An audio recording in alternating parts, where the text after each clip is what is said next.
a démonté le Corsair LL120 que je mettrai donc dans le PC. Donc celui-ci va aller en extraction et les trois autres, là le pack de 3 ira ici en bas. Ventilateur noir Corsair avec le branchement ici sur la carte mère et ici sur le hub dédié.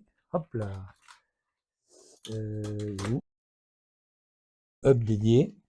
D'accord. Et le hub, vous le trouvez dans le pack de 3 de Corsair en 120 mm. Donc on les a enlevés et on va mettre à la place donc des ventilateurs blancs Thermalright, d'accord, de façon à avoir ventilateur blanc sur boîtier blanc. Qu'est-ce qu'on y trouve? La particularité, comme je l'expliquais, on va pouvoir les brancher l'un en série, l'un après l'autre. La petite boîte. D'accord. Le premier va être branché pour tout ce qui est alimentation sur la carte mère et ensuite pour le RGB réglage avec le RGB du boîtier sur le hub.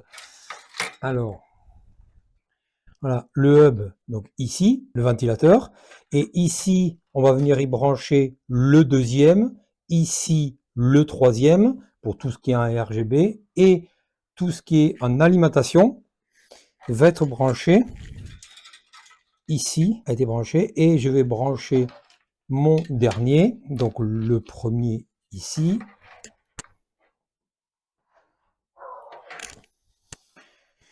mon premier ici, mon second ici,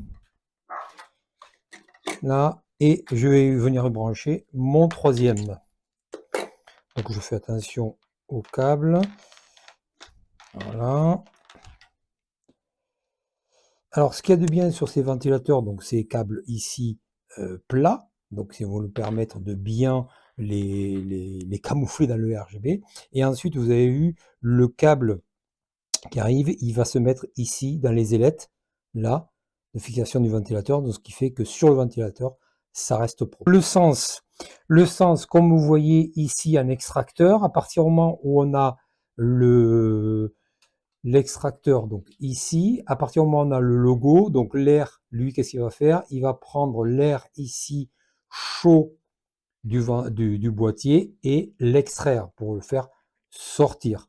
Nous, ce qu'on veut, c'est que de là, il aspire par la grille ici de l'air frais pour venir refroidir les composants. Ici, vous en avez deux autres, d'accord? Et ici, il y en a deux autres sur le radiateur. Celle-ci, c'est avec la pompe pour refroidir le processeur.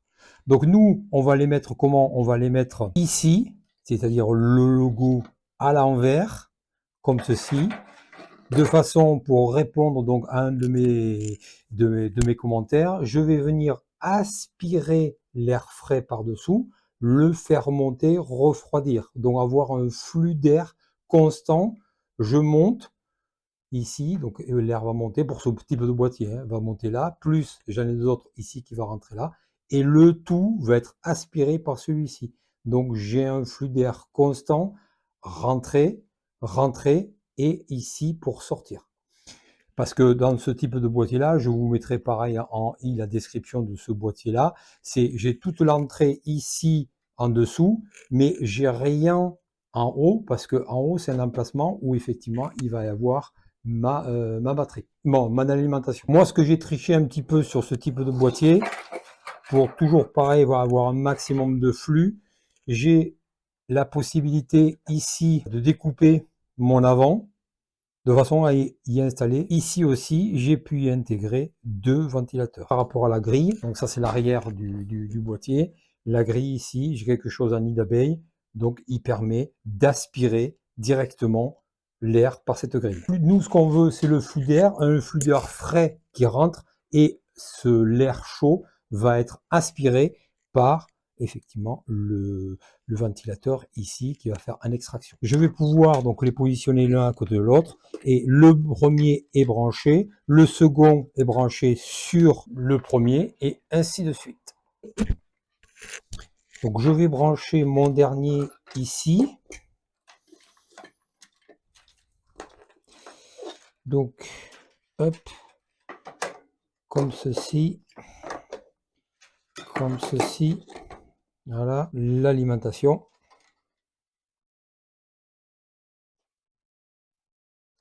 Voilà. Et ici, mon RGB, je vais venir hop, le passer ici. Là. Et venir le brancher là. Donc le 3 sur le 2 sur le 1 et le 1 directement, voilà, sur le hub du boîtier. Pareil pour les prises, ben là vous pouvez pas vous tromper, on a les deux petites flèches, donc on met flèche face à face, d'accord, et à chaque fois on a, voilà, 3 petits pins, d'accord, et de l'autre côté 3 petits trous. Maintenant il faut que je fasse rentrer mes 3 ventilateurs ici dessous. Donc je vous propose de se retrouver dès que ça sera monté. Donc là, une fois que j'ai fait tous les branchements, donc je visse toujours pareil en X de façon à les serrer progressivement. Et là, la vis, elle va venir se fixer sur du caoutchouc. Ce qui fait que, pareil, pour tout ce qui est vibration et serrage, il n'y aura aucun souci. Donc ça, je mets le dernier comme ceci. Et quand je disais le caoutchouc, là, donc le caoutchouc anti-vibration, mais qui va atténuer la vibration sur le métal. Et ici, on va venir y fixer la vis.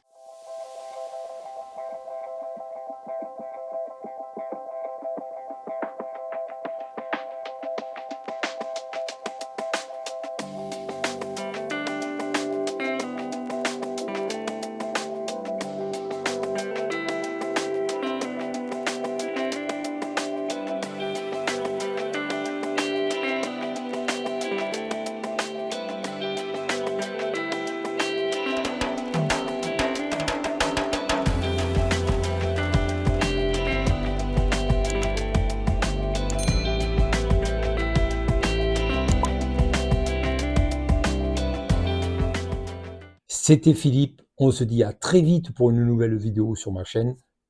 Ciao!